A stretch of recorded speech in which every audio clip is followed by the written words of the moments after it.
जय हिंद फ्रेंड्स, मैं UDC are N Singh एक बार पुनः आप लोगों के सामने उपस्थित हो गया हूँ लेकर के documents required for renewal of temporary CGHS card. इसका मतलब आप लोग बिल्कुल समझ पा रहे होंगे, यानी जिसके पास पहले से सीजीएचएस कार्ड है और उसका टाइम खत्म हो गया तो उसको रिन्यू करने के लिए किन किन डॉक्यूमेंट्स की नीड होती है, क्या उसका प्रोसीजर है, आज हम उसके बारे में बात करने वाले हैं। क्योंकि हम यहाँ जब पहुँच जाते हैं तो बहुत सारी दिक्कतों का सामना करना पड़ता है, तो मुझे लगा कि क्यों ना आप लोगों तक एक बात पहुँचाई जाए। तो चलिए सीधे पॉइंट पर पहुँचते हैं। सबसे पहले हम जो ऑफलाइन मोड में फॉर्म भरा करते थे, अब वो हो गया ऑनलाइन। तो point number 1, online application with signature and stamp. Clear है? देखिए, online application with signature and stamp, यानी आपको फॉर्म ऑनलाइन भरना है, उस पर आपका सिग्नेचर होगा, आपके कार्यालय के अधिकारी का सिग्नेचर होगा विथ स्टैम्प, प्रॉपर तरीके से फिल होना चाहिए। और फिल करने के लिए हम लास्ट में बताते हैं कि कैसे से करना है। दूसरा, सर्विस कम डिपेंडेंसी सर्टिफिकेट। सर्विस कम डिपेंडेंसी सर्टिफिकेट यानी आपके फैमिली मेंबर का किसका किसका बनना है, आपके पिताजी का, माताजी का, वाइफ का, बच्चों का। तो प्रॉपर जिनका जिनका बनना है उसका बनेगा। अगर लड़के की एज मोर देन 25 ईयर्स हो गई है तो उनका नहीं बनेगा, ये इस बात का आप ध्यान रखेंगे। बिलो 25 का बनेगा, मोर देन 25 का नहीं बनेगा। और लड़की अप टू मैरिज, जब तक उसकी शादी नहीं हुई तब तक उसका बनेगा, उसके लिए कोई एज का रिस्ट्रिक्शंस नहीं है। तो वो सर्विस कम डिपेंडेंसी सर्टिफिकेट में आप उसी का नाम मेंशन करेंगे जिसका कार्ड आपको बनवाना है या रिन्यू करवाना है। उसके बाद old copy of CGHS card, यानी कहने का मतलब है कि जो आपके पास पुराना वाला कार्ड था उसे आप जो है अपने साथ फोटो कॉपी करके लगा देंगे। उसके बाद हो जाएगी चौथे नंबर पे लेटेस्ट पे स्लिप और साथ में एड्रेस प्रूफ। यानी एड्रेस प्रूफ का कहने का मतलब ये है कि आपके फैमिली मेंबर जो हैं सीजीएचएस कवर्ड एरिया में रहेंगे तभी उनका एक कार्ड बनता है। और आपकी posting North East region, NE region और जेएंडके रीजन में रहेगी तभी यह फैसिलिटी आपके लिए लागू है। तो ये जो है नीड है, तो एड्रेस प्रूफ भी आप लगाएंगे साथ में। उसके बाद होता है 5वां पॉइंट, भारत कोष पेमेंट रिसिप्ट, यानी टेम्पररी कार्ड जो बनाता है उसे भारत कोष में पहले पेमेंट करना पड़ता है फॉर्म भरने के बाद। उसके लिए हमने यहाँ सीजीएचएस सब्सक्रिप्शन रेट लिखा है, अभी बात करेंगे इसके बारे में। कि पेमेंट रिसिप्ट ये आपको लगानी है। उसके बाद जब पेमेंट आप कर देंगे तो छठे नंबर पे आता है चालान। ये चालान जो है, जैसे मान लीजिए आज आपने पेमेंट किया तो आज से 2 दिन बाद, यानी कम से कम 72 आवर्स के बाद ही ये जनरेट होता है। तो आपको 72 घंटे इंतजार करने पड़ेंगे। फिर आपने जहां भारत को उसकी पेमेंट रिसिप्ट से डाउनलोड करेंगे वहीं पे चालान भी जनरेट हो जाता है। तो दोनों को डाउनलोड करके एक साथ प्रिंट करके फॉर्म के साथ कंप्लीट करके सारे डॉक्यूमेंट लेके जाने होते हैं सीजीएचएस, आपकी नियरेस्ट सीजीएचएस हेडक्वार्टर। उसके बाद आता है ऑफिस का फॉरवर्डिंग लेटर। जिस ऑफिस में आप सर्विस कर रहे हैं वहां से कवरिंग लेटर, फॉरवर्डिंग लेटर बनाएंगे वहां के ऑफिस के लिए। जैसे मैं दिल्ली में हूँ तो मेरा दिल्ली आरके पुरम 13 में बनता है। जैसे मान लीजिए कोई चंडीगढ़ में है, कोई बेंगलुरु में है, कोई देहरादून में है, कोई पटना में है, कोई शिलोंग में है, तो जो जहाँ का है वहाँ के हेड ऑफिस के नाम पे कवरिंग लेटर बनाएगा जिसे जहाँ कार्ड अपना बनवाना है। इस बात का ध्यान रखिए। इतने डॉक्यूमेंट कंपलसरी लगने वाले हैं आप लोगों को, तो ये डॉक्यूमेंट आप रेडी करके जाएंगे तभी आपका जो है कार्ड बनेगा। इसके बाद ये देखिए, मैंने यहाँ लिखा है इंपॉर्टेंट नोट। इसका मतलब है नंबर 1 में all CGHS card application fresh will be accepted online only. मतलब अभी का जो टर्म कंडीशन है कि all CGHS card application fresh will be accepted online only. कहने का मतलब है कि जो भी एप्लीकेशन अभी एक्सेप्ट होगी ऑनलाइन होगी, ऑफलाइन का सिस्टम ही बिल्कुल खत्म हो गया है। उसके बाद पॉइंट नंबर 2 में आ जाइए, for renewal of existing card. अगर आप, जैसे मैं रिन्यूअल ऑफ एग्जिस्टिंग कार्ड की बात कर रहा हूँ, मैं जो ये एक पूरा पिक्चर बनाया हूँ आपको रिन्यूअल ऑफ एग्जिस्टिंग कार्ड के लिए। इसको मैंने इसलिए बता दिया क्योंकि जिसके पास फ्रेश नहीं होगा तो पहले फ्रेश बनाएगा तभी तो रिन्यू करवाएगा।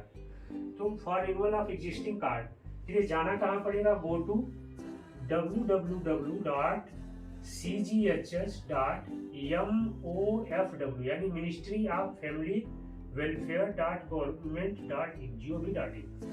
यानी कहने का मतलब ये है कि हेल्थ एंड फैमिली वेलफेयर वाली साइट पे आपको जाना है और वहाँ पे आपको जो है फॉर्म भरने हैं। ये साइट का एड्रेस है www.cghs.mofw.gov.in। इस पे जाएंगे तो आप एक पूरा फॉर्म ऑनलाइन प्रोसेस कर सकते हैं। उसके बाद पॉइंट नंबर 3 देखिए, addition of family members will be done offline only. यहाँ कहने का मतलब ये है कि मान लीजिए आपने किसी फैमिली का कार्ड बनाते समय भूल गए और उसे आप ऐड करवाना चाहते हैं तो वो फॉर्म केवल ऑफलाइन मोड में ही होगा। क्लियर लिखा जा रहा है कि addition of family members will be done offline only. अभी की जो वर्तमान पॉलिसी है आज की डेट की, मैं जब एक वीडियो बना रहा हूँ अभी का अपडेट आपको बता रहा हूँ, तो आप जान लें कि अगर कोई फैमिली मेंबर आप ऐड कराना चाहते हैं तो आपको जो है ऑफलाइन मोड में करवाना पड़ेगा। ये तो हो गई डॉक्यूमेंट्स रिक्वायर्ड और प्रोसेस की बात। अब आते हैं सब्सक्रिप्शन। जो आप भारत कोष में पेमेंट करेंगे तो मान लीजिए आप 1 साल के लिए करेंगे तो आपको कितना देना पड़ेगा, 2 साल के लिए करेंगे कितना देना पड़ेगा, 3 साल, ज्यादा से ज्यादा 3 साल तक का वन टाइम बनता है। तो पहले आप जान लीजिए कि पे लेवल के अकॉर्डिंग कितना आपका रेट बनता है CGHS का। तो CGHS सब्सक्रिप्शन रेट मैंने क्लियर लिखा हुआ है, आप लोग को दिख रहा होगा।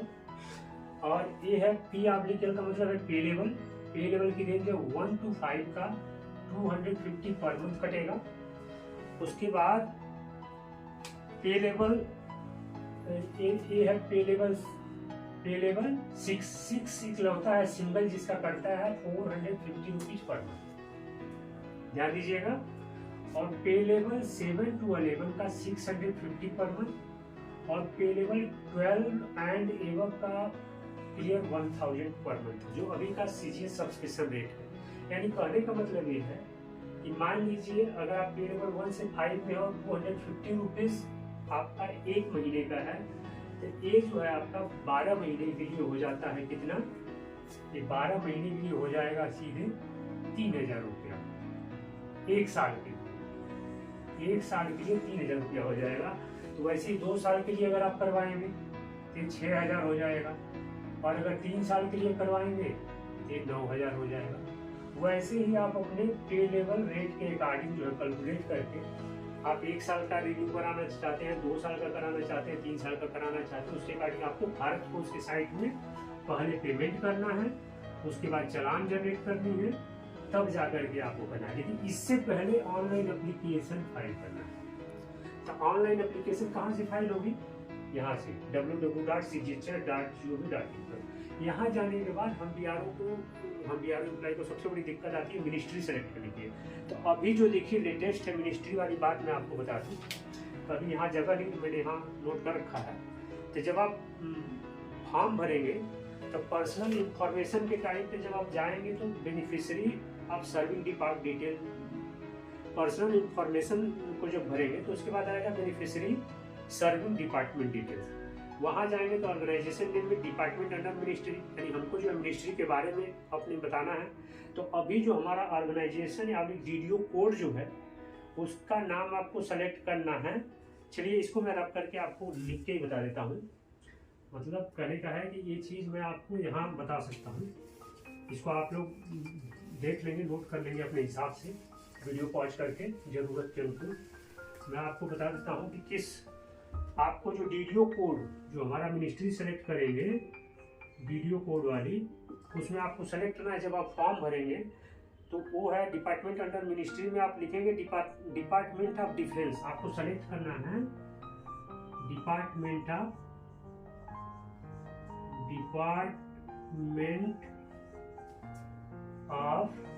डिफेंस।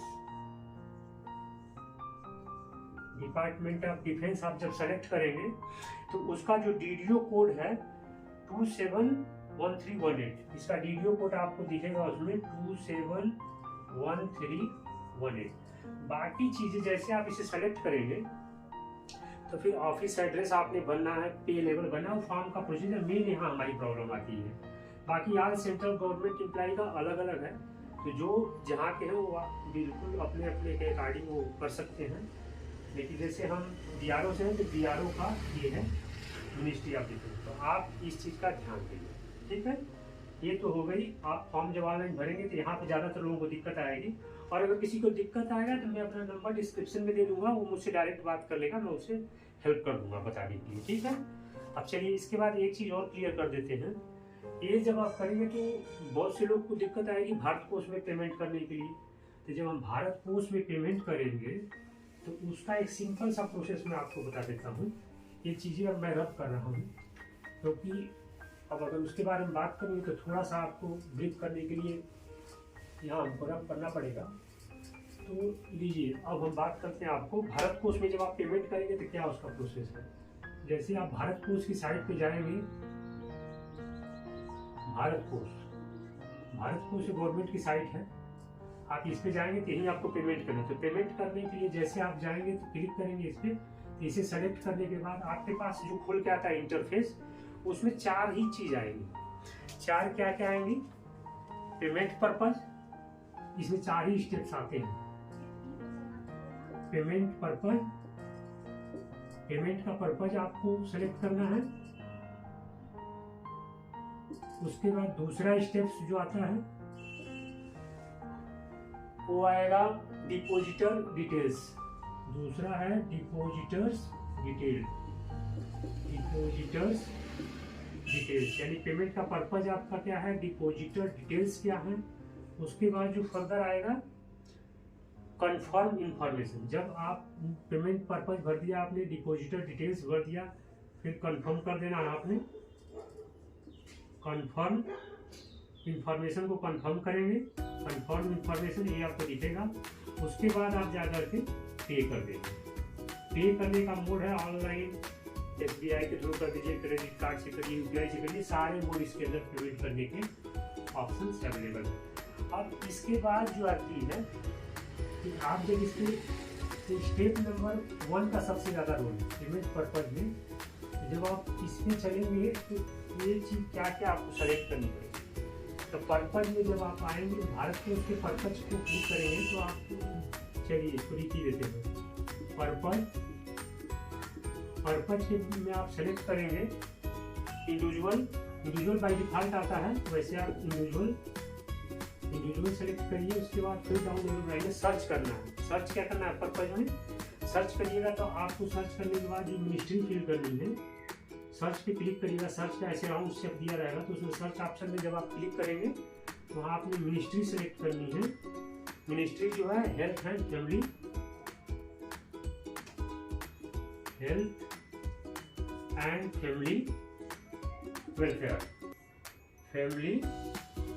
वेलफेयर, आपने मिनिस्ट्री सेलेक्ट करनी है। जब आप ये मिनिस्ट्री सेलेक्ट कर लेंगे उसके बाद नीचे आपको एक चीज़ और सेलेक्ट करनी होगी कि आपको पेमेंट करना है तो कहाँ से। जैसे हम सर्विंग एम्प्लॉई हैं तो हम लोग सोचते हैं कि हमारा सर्विंग है, लेकिन नहीं, आपको सर्च बॉक्स में सर्च करना है pension contribution for CGHS card. जब आप ये ऑप्शन सेलेक्ट करेंगे, पेंशन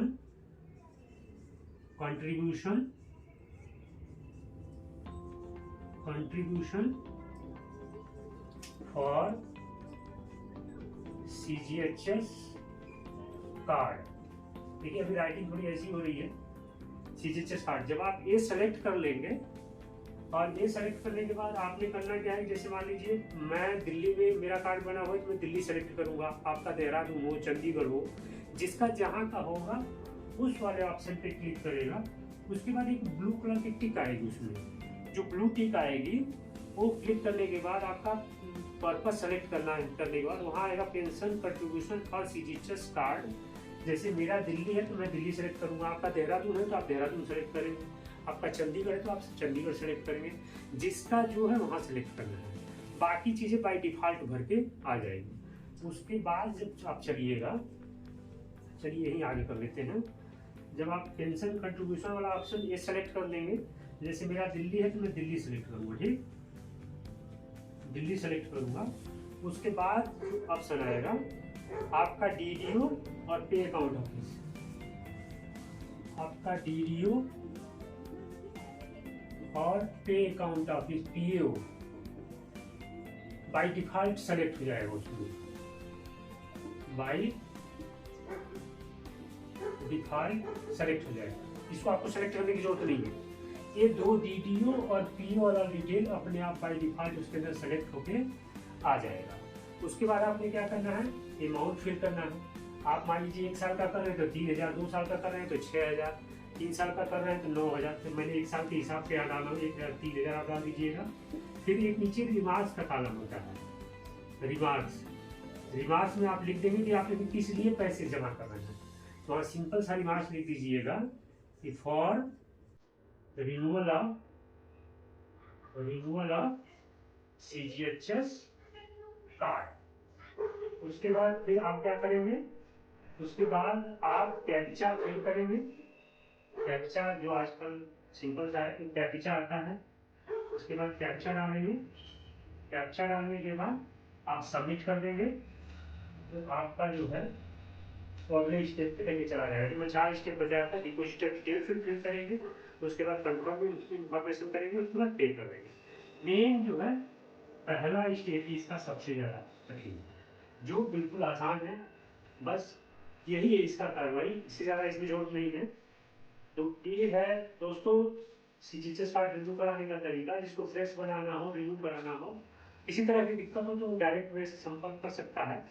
मैं अपना नंबर आप लोगों को डिस्क्रिप्शन में डाल दूंगा, और दूसरा आप लोगों से अनुरोध करूँगा कि मैं आप लोगों के लिए कुछ ना कुछ लेके आता रहता हूँ। तो हमें आशा है कि आप लोगों को अच्छा लगेगा, और अच्छा लगे तो प्लीज़ लाइक शेयर सब्सक्राइब जरूर करें, क्योंकि आप लोगों की लाइक से ही जो है हमारा मनोबल बढ़ता है। हो सके तो कमेंट्स करें, मेरी त्रुटियों को, मेरी अच्छाइयों को, जो आप लोगों को अच्छा लगे, गलत हो तो भी बताएं, अच्छा हो तो भी बताएं।